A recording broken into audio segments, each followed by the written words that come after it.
Hello future leaders, welcome to Unacademy. मेरा नाम है युवराज सिंह शेखावत एंड जैसा मैं हमेशा से कहता हुआ आया हूँ, be a spokesperson for India. अब जो आप मेरे पीछे एक पिक्चर देख रहे हैं वो है जब हम वीकली लेवल पे मिनिस्ट्री ऑफ एक्सटर्नल अफेयर्स की ब्रीफिंग होती है और जो भी मुद्दे इंटरनेशनल लेवल पे चल रहे होते हैं उसके बारे में बात किया जाता है। और स्पेशली काफ़ी सारे ऐसे रूमर्स होते हैं या फिर कोई ऐसी चीज़ जिसके बारे में स्पेकुलेशन लगाया जा रहा है या फिर उसमें कितनी सच्चाई है उसको क्लैरिफाई करते हुए नजर आते हैं। अब इस MEA ब्रीफ वाली जो मीटिंग है उसके अंदर ये जो स्पोक्स पर्सन है रणधीर जायसवाल एक तरीके से सैवेज निकल के आए हैं जो इन्होंने बातें की हैं और इसमें काफी सारी की हाइलाइट्स हैं जिनके बारे में मैं डिस्कशन करता हुआ नजर आऊंगा, कुछ आपको वीडियोस दिखाता हुआ नजर आऊंगा और साफ साफ ये भी कहूंगा कि कैसे इंडिया साथ साथ में जो बलोच लिबरेशन आर्मी है वो कैसे पाकिस्तान को एक्सपोज करती हुई नजर आती है, जैसे वो झूठ बोलते हुए नजर आते हैं, फ्रॉड करते हुए नजर आते हैं और एक झांसा और डिसेप्शन करते हुए नजर आते हैं। और इवन कोई भी इशू जो था, चाहे वो ट्रंप से रिलेटेड हो, POK से रिलेटेड हो, पाकिस्तान से रिलेटेड हो, उन सारों के बारे में बात की गई है। चाहे वो इंडस वाटर ट्रीटी के सस्पेंशन के बारे में बात हो या फिर जिस तरीके से ट्रंप ने बोला और क्लेम किया कि मैंने न्यूक्लियर वॉर को स्टॉप किया है, उन सारों के बारे में ये बात करते हुए नजर आते हैं। तो पहली चीज जब इनसे पूछी जाती है कि भैया पाकिस्तानी जिस तरीके से विक्ट्री क्लेम कर रहे हैं तो वो ये कहते हैं कि पहले तो परास्त हो जाओ और फिर उसके बाद में आप ढोल बजाओ। और ये आदत आज की नहीं है इनकी, ये आदत हमेशा से रही है। उसके कुछ एग्जांपल्स भी देते हुए नजर आऊंगा। तो जब रणधीर जायसवाल साहब से ये पूछा गया कि पीस एग्रीमेंट के लिए सबसे पहले आपके पास में कौन आया था, मतलब किसने आगे से आपको अप्रोच किया था, तो ऑब्वियस सी बात है जो MEA की ब्रीफिंग भी हुई थी उस टाइम पे साफ साफ कहा गया था कि जो director general of military operation है पाकिस्तान ने DGM ऑफ इंडिया को कॉल किया है। स्पेसिफिकली टाइमिंग भी बताया गया था और यह बोला गया था कि दोनों साइड्स ने यह आइडेंटिफाई किया और एग्री किया कि अब कोई फायरिंग नहीं होगी और ना ही कोई मिलिट्री एक्शन लिया जाएगा, चाहे वो लैंड हो, एयर हो, सी वाटर हो। तो इससे साफ साफ ये जाहिर होता है और यही चीज इन्होंने मेंशन भी की। जितनी भी प्रेस ब्रीफिंग हुई है ना, चाहे वो MEA की आपके जब फॉरेन सेक्रेटरी विक्रम मिस्री ले रहे थे, उसके बाद में हमारे DGMOs ले रहे थे, इतनी चैट ब्रीफिंग थी कि पूरी की पूरी पाकिस्तान एज वेल एज पूरी की पूरी जो वर्ल्ड मीडिया थी, स्पेशली वेस्टर्न मीडिया जो कि एक नैरेटिव चला रही थी पाकिस्तान के फेवर में, उसको कंप्लीटली उन्होंने डिस्ट्रॉय कर दिया था जब ये सारी ब्रीफिंग हुई थी। तो और उसके बाद में ये कहा गया कि इन्होंने हर बार विक्ट्री क्लेम की है, चाहे 1971 हो, 1975 हो, 1999 कारगिल वॉर हो, बट पूरे वर्ल्ड को पता है कि अल्टीमेटली कौन विजेता रहा था। तो मैं आपको आगे बढ़ने से पहले एक बार उनका वीडियो दिखाना चाहूंगा जहां पे उन्होंने ये कहा था कि पहले परास्त हो जाओ और फिर उसके बाद में ढोल नगाड़े बजाओ या फिर जोश मनाओ। Claiming victory is an old habit. 1975 की बात यही थी, 71 की बात यही रही, 1999 करगिल वॉर में भी यही राग आलापा। तो पाकिस्तान का तो पुराना ये उनका ढोल बजाने का है, जो रवैया है, आलापने का रवैया है, ढोल बहुत पुराना है। परस्त हो जाओ लेकिन ढोल बजाओ। अब आपने इस वीडियो में देख लिया, अब मैं आपको कुछ ओछापन जो है पाकिस्तान की तरफ से दिखाता हूं, राइट। अब पाकिस्तानी मिलिट्री ने तो इतना अच्छा तरीके से सेलिब्रेट नहीं किया, बट आपने देखा होगा लंदन के अंदर कुछ ऐसे पाकिस्तानी नेशनल्स थे जो सड़कों पे आ चुके थे और उनके वीडियोस काफी वायरल हुए थे जहां पे वो नाच रहे थे। इवन जो UK की गवर्नमेंट है वो उस टाइम पे पूरी की पूरी निगरानी रख रही थी कि कोई ऐसी चीज ना हो जाए, मतलब कंफ्लिक्ट ना हो जाए। बट वहीं पे शाहिद अफरीदी को देखिए कि शाहिद अफरीदी कैसे सेलिब्रेट करते हुए नजर आ रहे हैं, ये देखिए। मुझे लगता है कि ये पाकिस्तान की जो सेलिब्रेशन है उसको ज्यादा मनाने से शाहिद अफरीदी को देखने आए थे कि पाकिस्तान की जनता को शाहिद अफरीदी देखने को मिलते नहीं है। मैं तो इन्हें फाहिद अफरीदी कहूंगा, राइट। जिस तरीके से इन्होंने बोल दिया था कि इंडिया पहले अपने ही लोगों को मरवाता है और फिर उसके बाद में पाकिस्तान के ऊपर ब्लेम लगा लेता है, अटरली बुलशिट जो ये बातें करते हुए नजर आते हैं और उसको भी ये सेलिब्रेट करें। देखिए जनता, राइट। वहीं पे जब आप देखेंगे कि हमने जो सेलिब्रेट करने की स्टाइल अपनाया है वो क्या अपनाया है, तिरंगा यात्रा। और तिरंगा यात्रा दिल्ली, अहमदाबाद, हर जगह ऑर्गेनाइज की जा रही है। मैं एक बार उनके आपको वीडियोस दिखाना चाहूंगा, आप देख सकते हैं। तो यहां पे देखिए, यहां पे हमारे लोग हैं, लोगों ने झंडे पहन रखे हैं, झंडे जो हैं पकड़ रखे हैं, साथ में आपको पुलिस देखने को मिलेगी, राइट। ये कर्तव्य पथ का जो एरिया है, जो कर्तव्य पथ मार्ग है, वहां के बारे में, वहां की ये लोकेशन है जहां पे आप देख सकते हो कि किस तरीके से लोगों ने सेलिब्रेट किया। ये दिल्ली में भी हुआ, ये अहमदाबाद में भी हुआ, ये काफी सारी लोकेशंस के ऊपर ऑर्गेनाइज किया जा रहा है। This is the way to celebrate. और सेलिब्रेट भी आप तब करो जब आपकी एक डिसाइसिव विक्ट्री रही है, ना कि जब आप पूरी तरीके से निस्तो नाबूद हो चुके हो, आपके एयरबेसेस पे अटैक कर दिया, राइट। तो सबसे पहला चीज क्या समझ में आया, पहली क्या टेक्टिक समझ में आई इनकी, डिसेप्शन की, कि लोगों को पागल बनाओ। किन लोगों को, पाकिस्तानी लोगों को, कि चाहे आप जीते भी नहीं हो तब भी क्लेम कर दो कि हम विक्ट्री करे हैं और फिर रोडों पे निकल जाओ और सेलिब्रेट करते रहो, जिससे कि आवाम को लगे कि नहीं नहीं पाकिस्तान का अपर हैंड रहा है जब भी इंडिया के साथ में उनके इश्यूज हमें देखने को मिले हैं। अब आगे भी मैं काफी सारे इनके टैक्टिक्स हैं और मैं बलूचिस्तान लिबरेशन आर्मी के बारे में भी आपको बताऊंगा और क्या है बलूचिस्तान, कहां से निकल के आता है, उन सारों के बारे में भी बात करेंगे। उससे पहले अन अकेडमी आपके लिए लेकर आया स्कॉलरशिप टेस्ट, जिसमें कि आप 100% स्कॉलरशिप तक अवेल कर सकते हो और साथ साथ में MacBook, iPad, Amazon, smart watches, what not आप सारी जीत सकते हो। डिस्क्रिप्शन में आपको लिंक मिल जाएगा। वहीं जो लोग 2025 का प्रीलिम्स दे रहे हैं और आपको पता है है कि एडमिट कार्ड भी आ चुका है प्रीलिम्स का,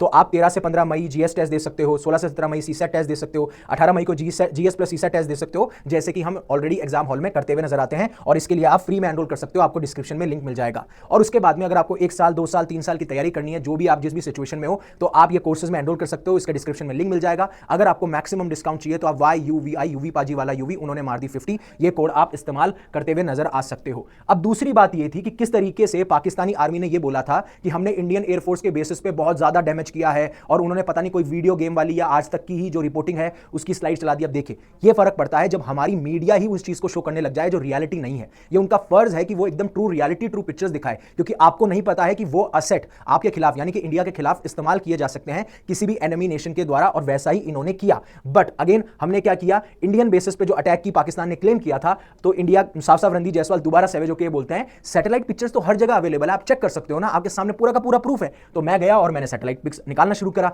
जिस तरीके से इन्होंने क्लेम किया कि जो इंडिया के एयरफोर्स और एविएशन बेसिस हैं सूरतगढ़ में, सिरसा में, आदमपुर में तो भैया हमारे प्रधानमंत्री चले गए थे ये दिखाने के लिए कि ऐसा कुछ नहीं हुआ है, ना तो हमारे S-400 defence air defence system है उस पर कोई अटैक किया गया है, ना ही आदमपुर जो एयरफोर्स बेस है उस पर अटैक किया गया, उधमपुर, पठानकोट, इन सबके बारे में बात करते हुए नजर आते हैं। अब आप देखेंगे ये पठानकोट एयर बेस है पंजाब, ये अप्रैल 26 की फोटो है। अगर मैं आपको और क्लोज दिखाऊं तो आप देखेंगे कि किस तरीके से आप देख पाएंगे कि कोई भी विजिबल डैमेज आपको नहीं मिलता। आप बोलोगे सर अप्रैल 26 की क्या दिखा रहे हो, अप्रैल 11 की, मई 11 की दिखाओ, लो मई 11 की देख लो, एकदम सेम है, आपको कोई डिफरेंस इसमें नजर नहीं आएगा। ये रनवेज है जो आप देख सकते हो। फिर मैं दूसरी रिकॉर्ड लेके आया, सूरतगढ़ एयरबेस राजस्थान, ये मई 1 की है, ये आप देख सकते हो, ये वाला रनवे है, ये वाली पूरी लोकेशन है, और यहां पे भी आप देखोगे तो रनवे अभी भी सिक्योर है और ये सारी लोकेशन अभी भी सिक्योर है। ये सैटेलाइट इमेजेस हैं, ये कोई और इमेजेस नहीं है जो मैं आपको फैब्रिकेट करके दिखा रहा हूं यहां पे, ठीक है। ये आपको चीज समझ में आ गई होगी, यहां तक ये बात हुई। फिर तीसरा जो था, जिस तरीके से अभी मैंने पिछला ही वीडियो कवर किया था जिसमें मैंने ये बोला था कि डोनाल्ड ट्रंप ने जिस तरीके से पोस्ट किया, ट्वीट किया, उसमें साफ साफ एक चीज बहुत बड़ी कंसर्न थी कि कैसे वो इंडिया और पाकिस्तान को क्लब करते हुए नजर आ रहे थे। आपको पता है कि इंडिया जो है वो विक्टिम है और पाकिस्तान जो है वो टेररिज्म को सपोर्ट करता है, और उसी की वजह से जब वो क्रॉस बॉर्डर टेररिज्म को इनिशिएट करता है या फिर उसको सपोर्ट देता हुआ नजर आता है, उसका विक्टिम डायरेक्टली कौन बनता है, डायरेक्टली बनता है इंडिया। तो ये साफ साफ ये कहते हैं कि इंडिया के पास में, इवन जो इसको मैं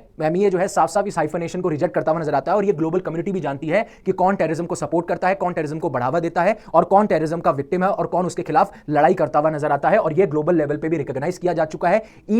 इवन पूरा वर्ल्ड मीडिया, इवन पूरी ऑर्गेनाइजेशन स्पेशली यूएन भी ये कहती है कि इंडिया के पास में अपना राइट है टू डिफेंड इटसेल्फ। और हमने बार बार कहा है कि हम कभी भी अटैक इनिशिएट नहीं करते हैं, लेकिन अगर हम पे अटैक किया जाएगा, हमारे सिविलियंस पे अटैक किया जाएगा, तो we have every right to defend ourselves. यही चीज वो जो है साफ साफ रिजेक्ट करते हुए नजर आते हैं। फिर उसके बाद में पूछा जाता है उनसे इंडस वाटर ट्रीटी के बारे में, तो वो ये कहते हैं कि अगर पाकिस्तान टेरर को सपोर्ट करना बंद नहीं करेगा तो जो इंडस वाटर ट्रीटी हमने अबेंस और सस्पेंड में डाल रखी थी तब तक ये रहेगी। और यही चीज कल प्रधानमंत्री नरेंद्र मोदी ने जब ऑपरेशन सिंदूर के रिगार्डिंग एड्रेस किया तो उन्होंने यही बोला कि भाई साहब रिलेशन जो है वो एक मतलब आगे नहीं बढ़ सकते हैं अगर आप टेररिज्म को सपोर्ट करोगे, ब्लड और वाटर एक साथ फ्लो नहीं कर सकता है। और साफ साफ स्टैंड लिया था कि जो टेररिस्ट है या टेररिस्ट ऑर्गेनाइजेशन है और जो उनको बैक करने वाली कंट्रीज हैं, अब उन दोनों को अलग अलग ट्रीट नहीं करेंगे, हम उनको एक साथ ट्रीट करेंगे। और इसके तहत आपको पता है जब कैबिनेट कमेटी ऑन सिक्योरिटी की भी मीटिंग हुई थी तब साफ साफ इंडस वाटर ट्रीटी को सस्पेंड कर दिया गया था, जो check post Attari Wagah border है उसको क्लोज कर दिया गया था, और जो सार्क वीजा के तहत एग्जेम्पशन स्कीम यानी पाकिस्तानी नेशनल्स को जो एग्जेम्पशन दिया जाता है that they can visit our country, तो उसको भी आपने क्या कर दिया था, कैंसिल कर दिया था। और उनको साफ साफ ये बोल दिया गया था कि आप अपने देश लौट जाइए, मई 1 से पहले ये निर्देश उनको दे दिए गए थे। अब यही पे पाकिस्तानी के डिप्टी मिनिस्टर इल्शक दार ने भी ये कहा था रिसेंट सीजफायर जब इंडिया और पाकिस्तान का हुआ था कि अगर ये अंडर थ्रेट रहेगा, ये खतरे में रहेगा अगर आपने इंडस वाटर ट्रीटी के इशू को सॉल्व नहीं किया, तो ये चीज वो कहते हुए नजर आते हैं और एक तरीके से धमकी देते हुए नजर आते हैं। तो फिर दर ने यह भी अलिज किया था कि इसको रिजॉल्व करना बहुत जरूरी है और नहीं तो it will be amount to an act of war, नहीं तो ये एक्ट ऑफ वॉर कहा जाएगा। बट उसी के बारे में साफ साफ ये कहते हैं, ये साफ साफ कहते हुए नजर आते हैं कि अगर पाकिस्तान टेररिज्म के खिलाफ कोई एक्शन नहीं लेता है तो इंडस वाटर ट्रीटी जो है सस्पेंडेड ही रहेगी। और अभी एक और चीज निकल के आ रही है कि पाकिस्तानी हाई कमिश्नर में एक स्टाफर था एहसान उर रहमान जिसका नाम एलायस दनीश, उसको अभी बोल दिया गया है कि आप 24 घंटे के अंदर आप इंडिया को छोड़ दीजिए क्योंकि इनको स्पाई करते हुए पाया गया है, क्योंकि ये हमारी कंट्री के खिलाफ स्पाई कर रहे थे, जासूसी कर रहे थे और अब इनको डिक्लेयर कर दिया गया है पर्सन नॉन ग्राटा। तो पर्सन नॉन ग्राटा एक डिप्लोमेटिक टर्म है जिसमें कि आप कंप्लीटली उस इंडिविजुअल से अपना नाता तोड़ लेते हो when it comes to diplomacy. ये सारी चीजें हमें निकल के आती हैं। और वहीं पे डीजीपी पंजाब पुलिस ने भी ट्विटर पे एक पोस्ट करते हुए लगा कि हमें एक सिग्निफिकेंट ब्रेक थ्रू मिला है, जहां पे ये मलेरकोटा पुलिस है, उन्होंने 2 इंडिविजुअल्स को अप्रेंड यानी पकड़ा है जिनके ऊपर यह इल्जाम है कि वो कहीं ना कहीं एस्पियोनाज एक्टिविटी यानी जासूसी वाली एक्टिविटीज में इन्वॉल्व थे, जो कि लिंक की जा रही है एक पाकिस्तानी ऑफिशियल के साथ में, जो कि पोस्टर था कहां पे, पाकिस्तान हाई कमीशन पे। तो कहा यह जा रहा है कि स्टाफर एहसान उर रहीमी थे जिनके इनके इन दो लोगों के साथ में कॉन्टैक्ट थे, और यह सबसे बड़ी बात है, ऐसी सेंसिटिव इंफॉर्मेशन पास ऑन कर रहे थे जो हमारी इंडियन आर्मी के मूवमेंट को बता रही थी, और ये सारी चीजें आइडेंटिफाई की गई हैं। और प्रिलिमिनरी इन्वेस्टिगेशन के द्वारा, जो स्टार्टिंग वाली इन्वेस्टिगेशन होती है, उसके द्वारा यह पता चला है कि उनको जो पैसे हैं वो ऑनलाइन ट्रांजैक्शन के थ्रू दिए जाते थे for classified information. Even mobile phones भी रिकवर किए गए हैं, एफआईआर भी रजिस्टर करी जा चुकी है। अब इसके ऊपर और ज्यादा छानबीन और जो भी इन्वेस्टिगेशन होनी है वो होती हुई नजर आएगी। फिर अगली बार आती है कि किस तरीके से ट्रंप ने यह बोला कि मैंने इंडिया और पाकिस्तान के बीच में जो न्यूक्लियर वॉर है उसको रुकवाया है। क्योंकि एक बार आपने पता होगा कि एक ट्वीट आया था जिसको मैं बार बार बता चुका हूं, जिसमें लिखा था कि millions of good and innocent people could have died. So ये डायरेक्टली इनडायरेक्टली ये कहने की कोशिश कर रहे थे कि इंडिया पाकिस्तान के जो एस्केलेशन थे, जो हीटेड टेंशंस थे,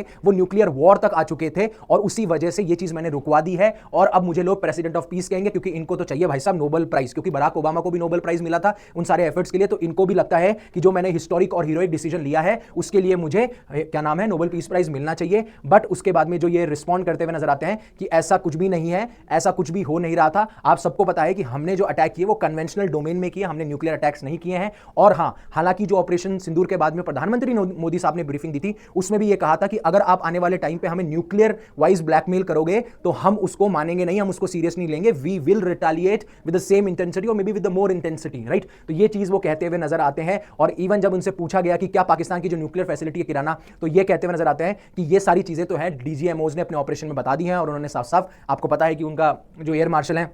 उनका क्या रिस्पांस था, किस तरीके से उन्होंने स्मोक दिया, जिसके बारे में मैं पहले भी बात करता हुआ नजर आता हूं। फिर उसके बाद में बोल रहे हैं कि अब ये नया नॉर्मल है, अगर जितना जल्दी पाकिस्तान को समझ में आता है उतना बढ़िया है। अब सबसे इंपॉर्टेंट बात यह है, नया नॉर्मल का मतलब है कि अगर पाकिस्तान टेररिज्म को सपोर्ट करेगा तो हम पाकिस्तान के साथ नहीं खड़े होंगे, ना पाकिस्तान के साथ कोई डिस्कशन होगा, ना पाकिस्तान के साथ में कोई आप बोलोगे कि डेलिब्रेशन डिस्कशन या फिर आप जो रिलेशन है उसको आगे बढ़ाया जाएगा। और इसीलिए कहा गया है कि अगर आप कोई ऐसा भड़काऊ या क्रॉस बॉर्डर टेररिज्म करते हो तो फिर हम उसके हिसाब से ही आपके ऊपर रिटेलिएट करेंगे।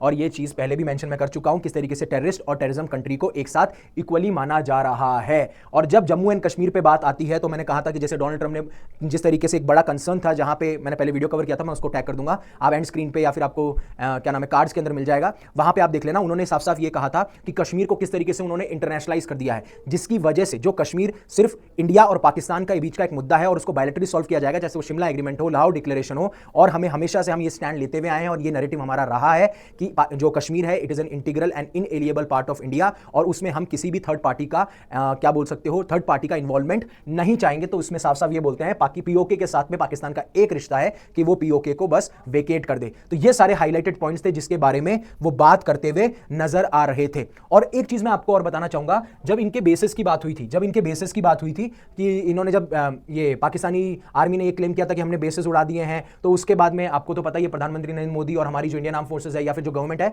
वो प्रूफ के साथ में काम करती है। तो जब ये सारी चीजें हुई, आदमपुर के बारे में बात हुई, तो फिर उसके बाद में जो हमारे प्रधानमंत्री हैं वो आदमपुर विजिट करते हैं, वहां पर उनका मोरल बढ़ाते हैं और एक स्पीच भी उन्होंने दी थी। Have a look at this video जहां पे पाकिस्तानी आर्मी को साफ साफ एक्सपोज किया जा रहा है, कैसे वो झूठे क्लेम करते हुए नजर आते हैं हर एक बात पे। फजाई और हवाई अड्डों में एयरफोर्स और aviation bases Suratgarh, Sirsa,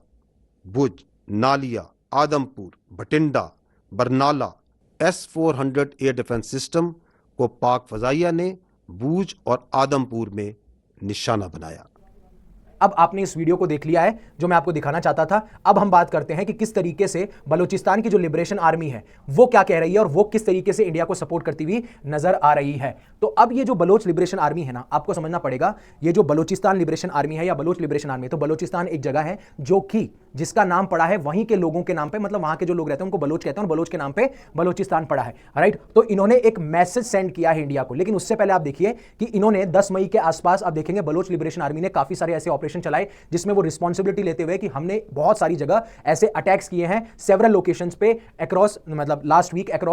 across Balochistan, ठीक है, सॉरी अक्रॉस बलूचिस्तान, जहां पे हमने बहुत सारे जो हमारे ऑब्जेक्टिव्स थे, मल्टीपल ऑब्जेक्टिव्स को हमने अचीव किया है। और लेटर ऑन मई 12 तो न्यू इंडियन एक्सप्रेस रिपोर्टेड कि बलूचिस्तान लिबरेशन आर्मी ने 71 कोऑर्डिनेटेड अटैक्स की रिस्पांसिबिलिटी ली है अक्रॉस 51 लोकेशन अक्रॉस बलूचिस्तान। तो बलूचिस्तान में जितनी भी 51 लोकेशंस हैं वहां पे इन्होंने 71 ऐसे कोऑर्डिनेटेड अटैक्स प्लान किए थे और इससे ये मल्टीपल ऑब्जेक्टिव्स अचीव करना चाहते थे। अब इनका मकसद ये था कि इन्होंने बोला कि हमने इंटेलिजेंस साइट पे अटैक किया, लोकल पुलिस स्टेशन पे अटैक किया, मिनरल ट्रांसपोर्ट व्हीकल्स पे अटैक किया, मेजर हाईवेज पे अटैक किया और इवन सेवरल रिपोर्ट्स ने साफ साफ ये कहा कि इनका मकसद ये नहीं था कि सिर्फ एनिमी को हमको कंप्लीटली डिस्ट्रॉय करना है, ये कहीं ना कहीं चेक करना चाह रहे थे कि इनकी कोऑर्डिनेशन कैसी है आपस के अंदर, ये चेक करना चाह रहे थे कि अगर ग्राउंड के लेवल पे हम ऐसे ऑपरेशन करते हैं तो हमारा कितना कंट्रोल है, अगर कोई हम पे अटैक हो जाता है तो हम कैसे तैयार हैं, क्या हमारे जो डिफेंसिव ऑपरेशंस हैं या डिफेंसिव पोजीशंस हैं वो केपेबल है अगर हम पे कोई ऑफेंस होता है तो या ऑफेंसिव अटैक होता है तो, और किस तरीके से हम अपनी जो रेडीनेस है या फिर जो जिस तरीके से हम जल्दी से जल्दी तैयारी अटैक कर सकते हैं या फिर हम पे कोई अटैक हो तो हम उसको टैकल कर सकते हैं, तो उसको मजबूती करने के लिए ये सारी चीजें की गई है। बट वहीं पे सबसे इंपॉर्टेंट बात यह है जो बलूचिस्तान लिबरेशन आर्मी का मैसेज आता है इंडिया को, जहां पे वो पाकिस्तान की जो वॉर टैक्टिक्स हैं, पाकिस्तान किस तरीके से फ्रॉड करता है, पाकिस्तान किस तरीके से डिसेप्शन या फिर आपको छलावा देता हुआ नजर आता है। तो जब 11 मई की प्रेस रिलीज हुई तो बीएलए ने एक इंडिया को मैसेज भेजा था जब इंडिया ने ऑपरेशन सिंदूर लॉन्च किया था, जो भी पाकिस्तानी ऑक्यूपाइड कश्मीर और पाकिस्तान के अंदर आपके टेरर कैंप्स हैं, उसमें ये इंडिया को डायरेक्टली एड्रेस करते हुए जो जयान बलोच है, स्पोक्स पर्सन है बीएलए के, वो ये कहते हैं कि हम आपको बहुत ही क्लियर और बहुत ही अनएम्बिगुअस, यानी कि ऐसा नहीं है कि हम आपको वेग मैसेज भेज रहे हैं, हम आपको बात बता देते हैं कि अगर कोई भी पीस की बात होती है, कोई भी सीजफायर की बात होती है, कोई भी ब्रदरहुड की बात होती है पाकिस्तान से, तो आप प्लीज उन पे बिलीव मत कीजिएगा, ये एक छलासा है, ये एक डिसेप्शन है और ये उनकी वॉर टैक्टिक है और कहीं ना कहीं एकदम सही बात भी थी। हमने सीजफायर करने के बावजूद भी आप देखेंगे कि उन्होंने ड्रोन्स के अटैक किए, राइट, चाहे से आपके सामा जम्मू कश्मीर में हो या फिर आपके जम्मू कश्मीर और जो वेस्टर्न बॉर्डर्स पे राजस्थान, बाड़मेर, जोधपुर हो, वहां पे हमें ड्रोन अटैक्स देखने को मिले थे और ये चीज साफ साफ रिफ्लेक्ट करती है कि इवन बलोच जो लोग हैं वो जानते हैं कि पाकिस्तान की क्या टैक्टिक है या पाकिस्तान किस तरीके से सोचता हुआ नजर आता है। बट वहीं पे वो एक इंडिया को मैसेज देते हैं, स्ट्रॉन्ग मैसेज, कहते हैं कि हम इंडिया को अश्योर करते हैं कि अगर उनका कोई भी फाइनल डिसीजन बनता है to eliminate the terrorist state of Pakistan तो बलूच लिबरेशन आर्मी आपके पूरे के पूरे नेशन के साथ में खड़ा है और आप जब बोलोगे या फिर हम जब भी अटैक कर देंगे जो भी वेस्टर्न बॉर्डर है, तो ईस्टर्न बॉर्डर से इंडिया मार रही है और Baloch liberation army western border से मारती हुई नजर आती है। और ये उन्होंने आश्वासन और ये उन्होंने आप कह सकते हो कि एक स्ट्रॉन्ग मैसेज इंडिया को भेजा था जो कि ये रिफ्लेक्ट करता है कि पाकिस्तान के जो लोग हैं वो पाकिस्तान से ही खुश नहीं है, चाहे वो फाटा हो, खैबर पख्तूनख्वा हो या फिर आपका बलूचिस्तान हो। इसलिए मैं पहले भी बोलता हूं आया हूं कि एक ना एक दिन Pakistan it will B split in 2 और 3 और 4 parts, what not, but it will B splitted, that is fine. अब आपको समझना पड़ेगा कि बलोच लिबरेशन आर्मी है क्या। अब बलोच लिबरेशन आर्मी यानी कि एक आर्मी है जो कि लिबरेट कराना चाहती है बलोचिस्तान को, राइट। अब इसको एक आप कह सकते हो कि एक ऐसा ग्रुप है जो कि सेपरेटिस्ट टेंडेंसीज वाला है, ये डिमांड करते हैं कि बलोचिस्तान को इंडिपेंडेंस मिल जानी चाहिए पाकिस्तान से और इनके पास में आर्म्स और एमिनेशन है, मतलब आम हथियार है, तो इसे आर्म सेपरेटिस्ट ग्रुप कहा जाता है जो कि बलोचिस्तान पाकिस्तान में है। ये चाहते हैं कि हमें बलोच पीपल को जो इंडिपेंडेंस ये सर्च कर रहे हैं, सीख कर रहे हैं, वो इन्हें मिल जाए, तो इनका मकसद सिर्फ एक है, इंडिपेंडेंट बलोचिस्तान। अब इसको बनाया गया था किस तरीके से, बलोचिस्तान के रीजन में बलोच वाले जो लोग हैं उनके ऊपर एक्सप्लॉयटेशन किया जा रहा था। जब आप देखेंगे कि पॉलिटिकल लेवल पे जो लीडर्स हैं वहां पे बहुत ही कम बलोच लीडर्स आपको देखने को मिलेंगे, साथ साथ में जो बलोचिस्तान है जो कि बहुत ही ज्यादा इकोनॉमिकली अगर आपको बोलूं तो एक रिसोर्सफुल रिच रीजन है, वहां से जो रिसोर्सेज एक्सट्रैक्ट किए जाते हैं, जो पैसा आता है वो सिंध पंजाब में स्पेंड कर दिया जाता है, जिसके बाद में इनका इकोनॉमिक एक्सप्लॉयटेशन होता है और वहीं से पाकिस्तानी मिलिट्री और पाकिस्तानी स्टेट इनके ऊपर रिप्रेशन और बहुत ही ज्यादा दबाव देती हुई नजर आती है, जिसमें मैंने आपको पहले भी बताया था कि किस तरीके से हजारों की तादाद में लोगों को गायब कर लिया जाता है, हजारों की तादाद में लोगों की एक्स्ट्रा जुडिशियल किलिंग्स होती हैं, डिटेन कर लिया जाता है और इसी वजह से ये 2000 के अंदर ये सेपरेटिस्ट ग्रुप बनता है और इसको terrorist organisation Pakistan, UK, US ने भी डेजिग्नेट किया है इज ए टेररिस्ट ऑर्गेनाइजेशन। अब बलूचिस्तान है कहां, अब मैं आपको दिखाना चाहूंगा। बलूचिस्तान आपको देखने को मिलेगा जो साउथ वेस्टर्न प्रोविंस है पाकिस्तान का, वहां पे आपको बलूचिस्तान देखने को मिलेगा, इसकी कैपिटल है क्वेता, ये सारी चीजें आपको देखने को मिलेंगी एज पर गवर्नमेंट वेबसाइट। अब ये जो है एक बहुत ही ज्यादा वॉलेटाइल बॉर्डर शेयर करता है, एक तरफ ईरान के साथ में वेस्ट और अफगानिस्तान के साथ में नॉर्थ ईस्ट, फिर उसके अंदर सिंध प्रोविंस आ गया, फिर Balochistan also has a vast coastline along the Arabian sea to the south. तो आप ये देख सकते हैं ये बलूचिस्तान है, तो यहाँ पे इसकी बहुत ज्यादा वास्ट कोस्ट लाइन है अरेबियन सी में, यहाँ पे ईरान है, यहाँ पे अफगानिस्तान है और यहाँ पे आपको सिंध देखने को मिलेगा, पंजाब और ये खैबर पख्तूनख्वा के साथ में भी बॉर्डर देता हुआ नजर आता है और पॉपुलेशन कहा जाता है यहाँ पे 1.5 मिलियन की पॉपुलेशन यहाँ पे हमें देखने को मिलती है। बट बलूचिस्तान इतना इंपॉर्टिकली क्यों है? चलिए ठीक है, हम ये समझ गए कि बलोच लोगों के साथ में रिप्रेशन, उनको दबाया जाता है, फोर्सफुली डिसअपियर किया जाता है, उनकी एक्स्ट्रा जुडिशियल किलिंग्स होती है, इकोनॉमिक एक्सप्लॉयटेशन हो रहा है, पॉलिटिकली मार्जिनेशन हो रहा है, तो आप नहीं मानेंगे बलूचिस्तान जो है one of the richest Pakistani province है। अगर मैं नेचुरल रिसोर्सेज की बात करूं, यहां पे आपको गैस मिलेगी, यहां पे आपको मिनरल मिलेगा और एक क्रूशियल पार्ट है एक मल्टी-बिलियन डॉलर प्रोजेक्ट का जो कि चाइना फंड करता हुआ नजर आ रहा है बीआरआई के तहत, यानी बेल्ट एंड रोड इनिशिएटिव, जो कि 2013 के अंदर लॉन्च किया था, जिसका मकसद यह था कि ग्लोबल लेवल पे इंफ्रास्ट्रक्चर और इन्वेस्टमेंट प्रोजेक्ट्स को लाया जाए। उसी का हिस्सा है चाइना पाकिस्तान इकोनॉमिक कॉरिडोर जो भी यहां से ही गुजरता है। और आपको पता होगा जो पीओके वाला एरिया है वहां से ये कॉरिडोर आता है काशगढ़ से लेकर ग्वादर तक। आपको मैं बताना चाहूंगा यहां से मतलब चाइना के ऊपर से काशगढ़ से लेकर यहां तक, फिर गिलगित बाल्टिस्तान से आएगा यहां पे और फिर यहां पे ग्वादर पोर्ट पे आ जाएगा। तो ये सारी इतनी इसकी इंपॉर्टेंस है, इसीलिए जो है बहुत क्रूशियल हो जाता है। लेकिन यहां पे नेचुरल रिसोर्सेज होने के बावजूद भी, गैस हो, मिनरल्स हो, कोस्टल एसेट्स हो, फिर भी जो इनका जो भी एक्सप्लोरेशन यानी जो भी यहां से एक्सट्रैक्शन किया जाता है वो सारा का सारा पाकिस्तान के पंजाब और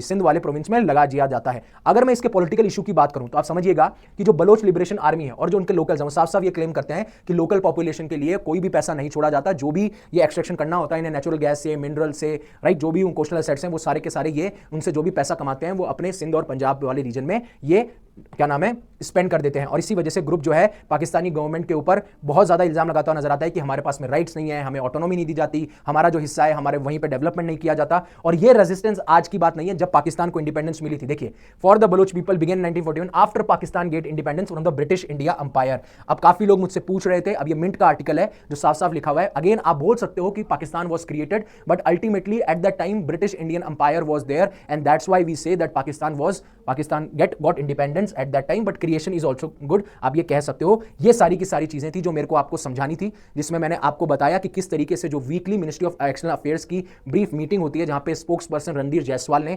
काफी सारे रूमर्स को, काफी सारे स्पेकुलेशंस को और क्या स्टैंड हमारा होने वाला है when it comes to India and Pakistan relationship, उसको बताया। साथ साथ में पाकिस्तान आर्मी के, पाकिस्तानी गवर्नमेंट के जो भी वॉर टैक्टिक्स होते हैं, जो भी फ्रॉड होते हैं, उनके बारे में बात करते हुए नजर आए, जैसे वो ट्रंप हो, न्यूक्लियर वॉर हो, पीओके हो, ऑपरेशन सिंदूर हो, फिर उसके बाद में जो झूठे क्लेम किए गए इंडियन एयरबेसेस पे। और साथ साथ में बलूचिस्तान लिबरेशन आर्मी ने भी एक बहुत अच्छा और स्ट्रॉन्ग मैसेज दिया है इंडिया को कि अगर ऐसी कोई सिचुएशन, क्योंकि आने वाले टाइम पे भी अगर ऐसी कोई सिचुएशन होती है तो शायद बलूचिस्तान लिबरेशन आर्मी जो होगी वो इंडिया के साथ में खड़ी होती हुई पाई गई। और क्यों बलूचिस्तान लिबरेशन आर्मी बनी, क्या रीजन है, क्यों बलोच के लोग सप्रेस फील करते हैं, रिप्रेस फील करते हैं, उन सारों के बारे में बात करी। अगर आपको अच्छा लगा हो लेक्चर तो प्लीज लाइक कीजिएगा। Thank you very much for giving me precious time. Stay safe, stay happy, शब खैर।